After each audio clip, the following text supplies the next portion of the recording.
Bon, bah, du coup, je fais tout Boucher-Chastel.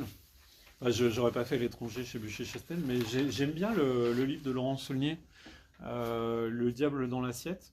Euh, Parce que alors, c'est sûr qu'aujourd'hui, on a des nouveaux historiens de la Seconde Guerre mondiale qui sont vraiment intéressants et qui nous racontent vraiment la Seconde Guerre mondiale presque comme on aurait pu la vivre ou comme on devrait la comprendre exactement.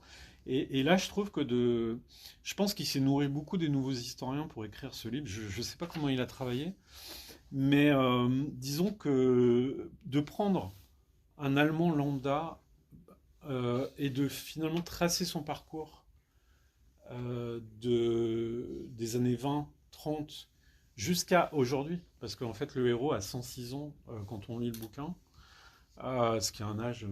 Enfin, c'est au-delà. On parlait du temps, là, c'est au-delà à l'infini, vous voyez, quand on a 106 ans, je pense. Et on parlait des souvenirs ou des réminiscences. Bah, cet homme, arrivé à 106 ans, comme ça arrive chez les personnes âgées, il a des remontées de souvenirs un peu violentes, comme ça, qu'il ne comprend pas. C'est-à-dire, il comprend pas pourquoi ses souvenirs remontent d'un coup. Ça lui fait peur. Il se dit que peut-être ça y est, c'est la mort, quoi, qui arrive. Et, euh, et parce que lui, finalement, peut-être comme beaucoup de gens qui ont vécu des guerres, qui ont vécu des choses un petit peu particulières, finalement, il a rangé tout ça quelque part dans sa mémoire. Et il fait avec la vie présente et avec la société présente. Mais un homme allemand de 106 ans, ironie de l'histoire, par exemple, il peut avoir une aide à domicile qui est polonaise. Vous voyez.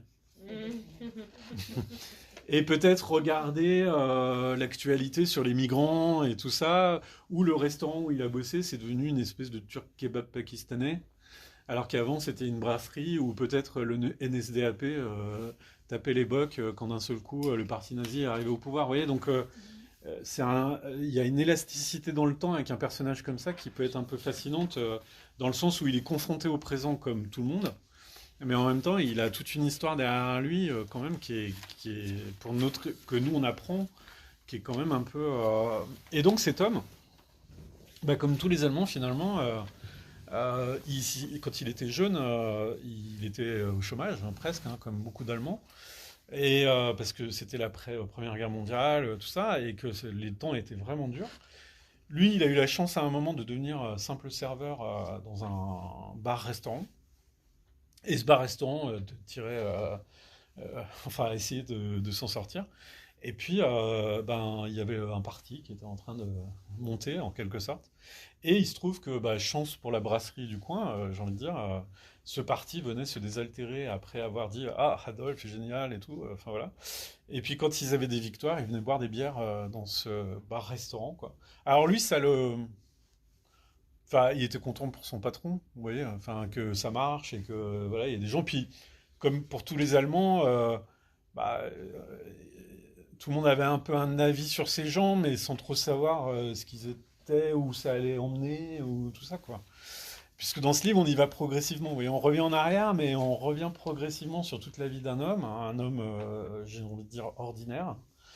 Et cet homme, bon, bah, il se trouve que dans cette brasserie-restaurant, s'est révélé à lui un petit peu un goût pour la cuisine, pour les saveurs, tout ça. Donc, il était un peu serveur et en même temps, avec son patron, il a peut-être pris goût à la cuisine et ça va l'emmener dans son parcours, dans d'autres aventures. Mais en tout cas, voilà, un jour, le parti du NSDAP gagne, grosse fête à la brasserie. Et finalement, tout le monde, et c'est ça qui est troublant dans l'existence, c'est que c'est pas parce qu'on dit que quelque chose c'est mal que ça peut pas donner de l'espoir à certaines personnes. Là, il y avait plein d'Allemands qui se disaient, bah tiens, voilà, peut-être un avenir plus radieux, parce que Hitler, peut-être qu'au début, c'était positif. Enfin, pour les gens, ils se disaient, bah, si ce type nous sort du chômage, si ce type nous sort du machin, voilà quoi.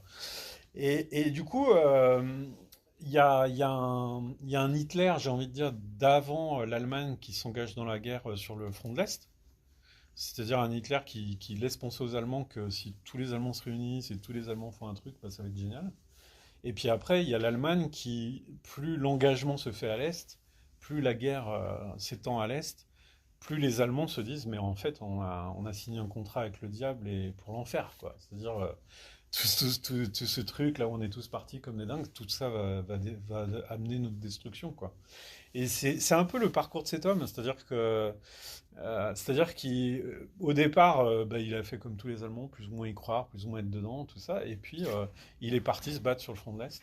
Alors, son parcours, je vous dis, par rapport à la cuisine, va faire que il va connaître l'enfer, mais il va connaître aussi, il va se rapprocher on va dire, sans être de l'élite du nazisme, puisqu'il va faire partie de ces quelques personnes qui vont quitter en catimini Berlin au dernier moment, vous voyez, par ses fonctions.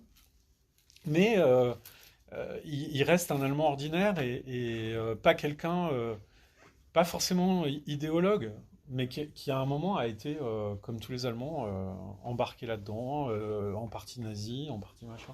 Et je trouve que c'est intéressant ce personnage d'aujourd'hui qui a traversé tout ça, parce que je pense que dans nos sociétés, il y a des gens qui ont vécu plein de trucs et qui aujourd'hui peut-être ne parlent plus de ce qu'ils ont vécu parce que c'est le passé et puis parce que voilà, ils sont passés à autre chose.